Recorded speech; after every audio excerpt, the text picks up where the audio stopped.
We got us a corpse and cartridge occasion. So let me ask you one thing. So when do you think Tekken end with 9? Do you think 8 will end soon? And do you think 9 will be the end? Well, Harada gave us a kind of a time frame. He said that he wants Tekken 9 to be out at the same time PlayStation 6 releases. PlayStation 6 will probably release in 2027, maybe late 27, early 28.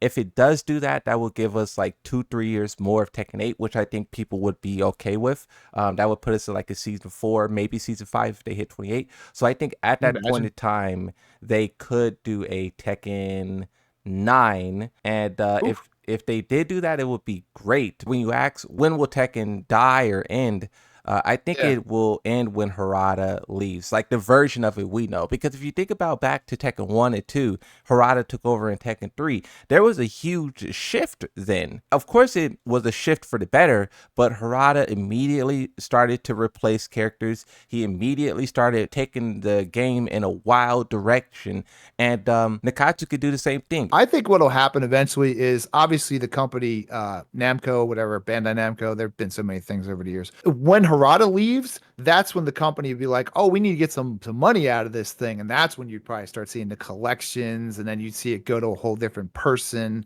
I think when Harada leaves, the game will forever change as it has to, right? And it's kind of already happening. Like, Michael Murray doesn't talk anymore. Harada's already talking about not talking. I don't know if you've seen that recent tweet that he put out. So he was talking about how, like, he's probably going to shut down his Twitter and they're going to set up like some Discord or something and communicate that way. So it's like we already are reaching the ends of Tekken as we know it. And and I think Tekken 9 is probably going to be something crazy. Like we're in uncharted territory, you know? I mean, just look at me. I've been playing this game for 30 years. That's a long time, right? Like how how much is in the tank? It's just weird to think about that. What's your take on the season 2 balance? I think it's getting better. I personally would love to see these juggles. Like the amount of damage you can walk. I started in Tekken 7, right? Where you like round one fight, they launch you, you get pushed all the way to the wall, right? They splat you against the wall. Now you got a wake up situation, and you're pretty much dead, right?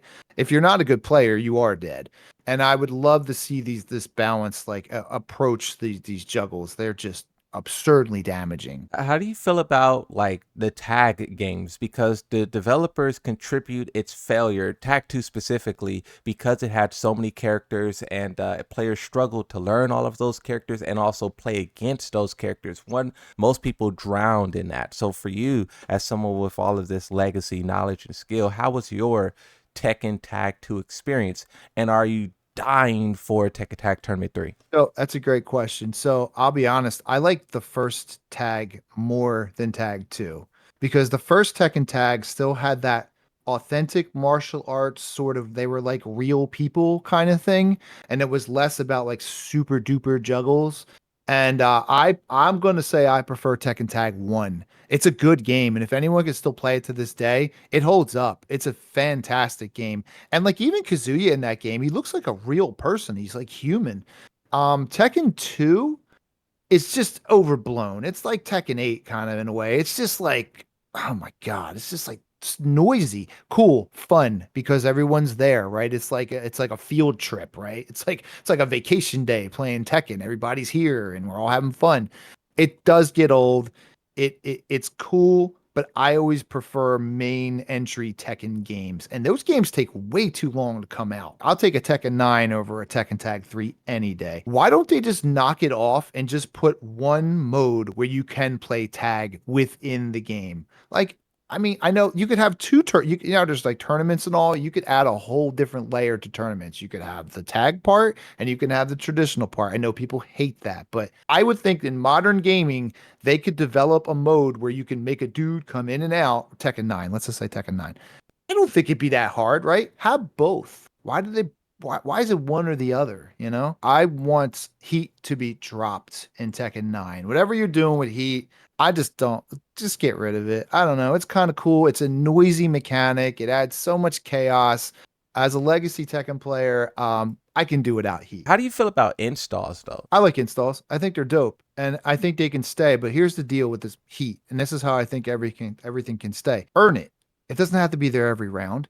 It could be there like, you know, Leroy's got that move with the stick where he does that. He can do that once a fight. Why can't Heat be like a special thing that happens once in a while? Why's it got to be every round? He pops, you pop, we pop. Everybody's in heat. The game's getting uglier and uglier. Like why can't it be like Heihachi when he goes in that Super Saiyan mode when he's got like that, you know, I'm talking about the new Yeah. Heihachi.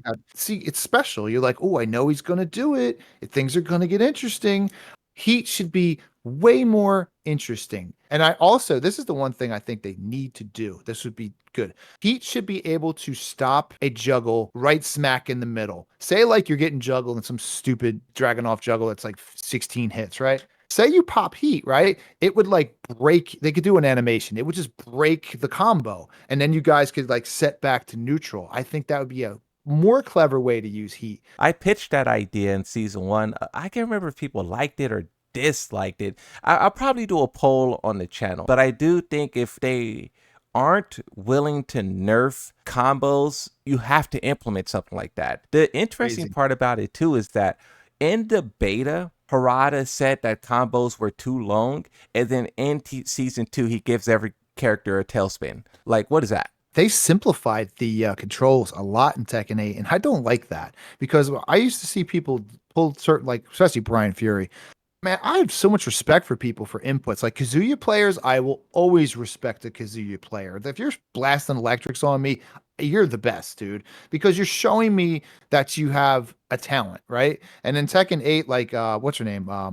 Zayu, they simplified so much of her stuff, and I'm not as impressed anymore. Because if someone did that to me in like Tekken even 7, I'd be like, well, good on you. You know, you beat me. I clapped for you because you're executing. And I don't like the way they dropped the bar of execution in Tekken 8. I just don't like it. I like Tekken 8. I'm very happy it got made. I think that if you look at the character models, they're fantastic. I mean, the game looks great. It really is. You can see the money, but you can also see the over just too much. Just too much. How do you feel about Armor King? What's your take on him? I love Armor King. I've always loved Armor King. I like Armor King more than King, and I like King a lot. I think he's dope, and I think he might be the savior of season 2 for this game. If they can get a good patch in there and get a good Armor King, that could be very helpful, you know. And then knock out this original character and do it right, man. Like it was like when Leroy first dropped, that was cool. You know, he made a great original character. And then later we learned, you know, how broken he was and what a problem that can be. Or do you fear Armor King's losing his identity? Like, you know, 50/50s or getting like flamethrower projectiles or like, you know, also King getting a lot of Armor Kings, you know, wave dash mix-ups and stuff like that? I've been fighting King for 30 years as he's my brother's main. And I don't like this new King. He seems like I've used him. He's fun. He's fun. He's charging at you with the Jaguar run or whatever. He's a lot of fun, but he's not the King he used to be forever. He's very, very different. And I don't like the new King as much. He's fine. He's fine. He's just not what he was. He was a wrestler before, and now I don't know what the heck he is. He's something different. And I think Armor King is obviously going to be shooting fire. I mean, God almighty, it's going to be just like so much fire. Because if it's anything like Anna with the bazooka, then we know the Armor King's going to be like just puking fire. Yeah. A lot. I wish the best for him. I hope they ground him and he's not just like, I think he'll be cool. I think he'll be cool. Yeah, it's Tekken's a great game. I know I complain about Tekken 8 a lot, but I'm happy it got made. And it helps me a lot, that game. It helps me just be better at everything I do. I also play classical piano. I edit. I have a show. Playing Tekken keeps me sharp. You know, it keeps me, I'm going to say it keeps me young. It keeps me strong mentally. It helps me, all those fights, how everything, you know, when you're like in a great Tekken fight and it's getting layered and like, you know, you're trying to punish, but like it's like perfect, right? Like no one's getting plus. That kind of stuff is so good for me, man. It's just such a great outlet. And I give a lot of love to Tekken, way more love than I give any kind of negativity. I wish the best for it, you know? Yeah. Perfectly said. Thank you.